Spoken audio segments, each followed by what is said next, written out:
নমস্কার স্যার। সৎ সাহেব। স্যার আপনার নাম? আমার নাম অমৃত দাস। আপনি কোথা থেকে এসেছেন? আমি ওয়েস্ট বেঙ্গল মালদা থেকে এসেছি। স্যার সন্ত রামপালজি মহারাজের কাছ থেকে নাম দীক্ষা নেওয়ার আগে আপনি কী কী ভক্তি সাধনা করতেন? স্যার, আমি সন্ত রামপালজি মহারাজের আসার আগে আমি ভগবানের খোঁজ করতাম যে আমি ভগবান কী করে পাবো। তো আমি একজনকেই শুধু মানতাম, নারায়ণকে। কিন্তু নারায়ণ, আমি ব্রহ্মা বিষ্ণু মহেশ্বরকে কখনো নারায়ণভাবে মানতাম না। আমি শুধু ভাবতাম আমি নারায়ণকে কোথায় পাবো। সেই নারায়ণের আমি খোঁজ করতাম। সেই নারায়ণের খোঁজ করতে করতে আমি কখনো আমি পাইনি।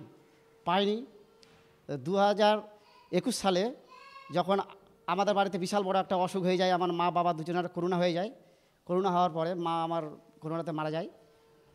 মারা যাওয়ার পরে আমি একটা টোটো কিনা পরে আমি এই পাকুয়াতে আমাদের জ্ঞানগঙ্গা বই একটা পাই। আমি সেই জ্ঞানগঙ্গা বইটা পড়ার পরে আমি দেখি যে এখানে সন্ত রামপালজি মহারাজ, তো সন্ত রামপালজি মহারাজ, আমি বইটা ভালো করে পড়ার পরে আমি বলি আমি ভগবানকে খোঁজ করছিলাম এতদিন থেকে।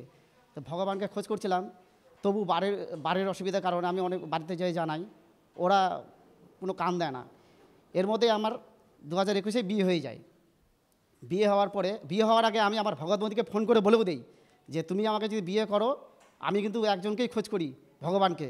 যদি আমাকে তুমি বিয়ে করতে পারো তাহলে আসো, না তো আমি বিয়ে করবো না। ও কিছু বলে না, ও বলে আমিও ভগবানকেই খোঁজ করি। তো এরপরে বিয়ে হয়ে যায় 2023 সালে। 2023 সালে আমার একটা মারাত্মক রোগ হয়ে যায়, যে কারণে আমি জল শুদ্ধ খেতে পারতাম না।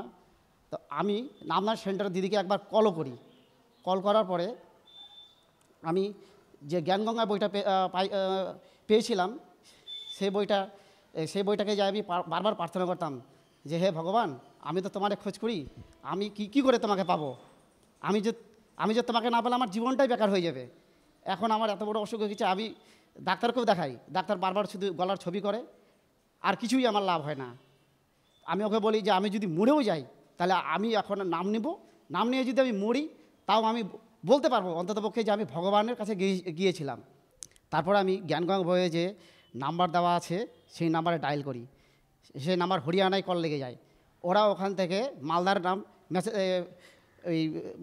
নামদান সেন্টারে আমার নাম্বারটা ফ্যাক্স করে পাঠিয়ে দেয়, আর সেই নাম্বার থেকেই কল যায় আমার ওখানটায়। তখন আমাদের এই নামদান সেন্টার থেকে কল যায়, সেই কল অনুযায়ী আমি ওই জ্ঞানগঙ্গার বইটা পাওয়ার পরে আমি মালদা সেন্টারের সঙ্গে যোগাযোগ করি, আর ওখানে যেয়ে নাম দীক্ষা নিই। স্যার আপনি বললেন কি সন্ত রামপালজি মহারাজের স্মরণে আসার আগে আপনি ভগবানের খোঁজ করতেন, তাহলে সন্ত রামপালজি মহারাজের স্মরণে আসার পর আপনার কি সেই খোঁজ মিটলো? হ্যাঁ, সন্ত রামপালজি মহারাজই একমাত্র সেই তত্ত্বদর্শক, যে বেদ গীতা সম্পূর্ণ শাস্ত্র খুলে একমাত্র সেই দেখায়। আর যেটা আমাদের প্রমাণ সহিত ভক্তি, একমাত্র সেটাই ভক্তি। আর বাদ বাকি শাস্ত্র আমাদের কিসের জন্য? শাস্ত্র আমাদের প্রমাণের জন্য। যে ভক্তি করব আমি, সে শাস্ত্রে আছে কি, সে কি আছে বা না, সে আমাদের একমাত্র সন্ত রামপালজি মহারাজই দেখায়, আর দ্বিতীয় কেউ আজ পর্যন্ত দেখায়নি। হ্যাঁ, নিশ্চয়ই আমি ভগবানের খোঁজ পেলাম। স্যার আমরা শুনেছি সন্ত রামপালজি মহারাজের কাছ থেকে যারা নাকি নাম দীক্ষা নেন ওদের অনেকজনেরই অনেক লাভ হয়, আপনার কি লাভ হয়েছে? স্যার, আমার ভগবানের খোঁজ ছিল ইতিমধ্যেই 2023 সালে আমার গলায় কি হয়ে যায় আমি প্রথমে জানি না। এভাবে ডাক্তার দেখাই, ডাক্তার ছবি করতে সে বলছে একটা গাঁটের মতন হয়ে গেছে, ওটা ক্যান্সার হতে পারে। তো ও ডাক্তার এটা বলে, ডাক্তার ছবি করে বারবার একই রকম ঘুরায়, আমি কোনো লাভ পাই না। এর মধ্যে আমি ভাবি যে কখন যে আমার দম বেড়ে যাবে, গোটা বুক হাত অবশ হয়ে গেছিলো, গলা দিয়া ঠিক রকম আমি এমনকি দমও নিতে পারতাম না ঠিক রকম, জল টল তো কিছু খেতে পেতাম না, জল শুদ্ধ খেতে পেতাম না। আমি কখন যে কী হবে আমি নিজেও জানতাম না। আমার ওই সবচেয়ে বড় লাভ, আমি আমার ভগবানকেও পেয়েছি, আমি আমার জীবনকেও পেয়েছি।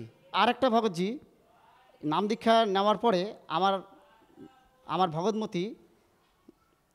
ভগতমতি যখন আমার আমার যখন বাচ্চা হয়, তখন আমার ভগতমতি কোনো কারণে নাম খণ্ডন হয়ে যাওয়ার কারণে সে নার্সিংহোমে অসুস্থ হয়ে যায়। অসুস্থ হওয়ার পরে আমি নামদান সেন্টারে চলে আসি। আসার পরে দিদিকে বলি, দিদি তখন দিদি গুরুদেবের কাছে প্রার্থনা জানায়। গুরুদেব সন্ত রামপালজি মহারাজ যখন বলে যে কিছু হবে না, ঠিক হয়ে যাবে। তারপরে যখন আমি মালদা যাই, নার্সিংহোমে যাই, দেখি ও সম্পূর্ণ সুস্থ আছে। এর থেকে আর বড় লাভ কি? স্যার, আপনি বললেন সন্ত রামপালজি মহারাজের স্মরণে এসে আপনার অনেকই লাভ হয়েছে। তাহলে যে দর্শকগণ আপনাকে এখন দেখছেন, সেই দর্শকদেরকে আপনি কি বার্তা দিতে চান? আমরা এক পিতার সন্তান। আমাদের মানব জীবনের উদ্দেশ্য একটাই উদ্দেশ্য, সবাই যেন এখান থেকে মুক্তি হই। একমাত্র আমাদের জগৎগুরু তত্ত্বদর্শী সন্ত সে শাস্ত্র অনুযায়ী ভক্তি করায়। আমরা সেই শাস্ত্র অনুযায়ী যদি ভক্তি না করি, আমাদের পিতা যে আমাদের এত কিছু বলছে, তাহলে আমাদের সে মানব জীবনের উদ্দেশ্য, আমাদের যে সন্ত রামপালজি মহারাজ শাস্ত্র খুলে খুলে দেখাচ্ছে। তবু আমি আর কি বলবো, আমাদের পিতার উদ্দেশ্য, আমি পিতার দাস হয়ে এটাই বলতে পারি যে নিজের শাস্ত্রকে নিজেরা ভালোভাবে বুঝে সন্ত রামপালজি মহারাজের স্মরণে এসে নিজের মনুষ্য জীবনকে কল্যাণ করুক। স্যার, সন্ত রামপালজি মহারাজের কাছ থেকে নাম দীক্ষা কীভাবে প্রাপ্ত করা যায়? সন্ত রামপালজি মহারাজের নাম দীক্ষা নেওয়ার জন্য অনেক টিভি চ্যানেল আছে, এবং আমাকে যারা দেখছে তার নিচে একটা হলুদ পট্টি আছে, সেখানে যে নাম্বারটা আছে, সেই নাম্বার থেকে আপনার নিকটবর্তী নামদান সেন্টারের খোঁজ পেয়ে যাবেন, এবং সেই নাম্বারের সঙ্গে যোগাযোগ করে নাম দীক্ষাও সেখান থেকে গ্রহণ করতে পারবেন। ধন্যবাদ স্যার। সৎ সাহেব।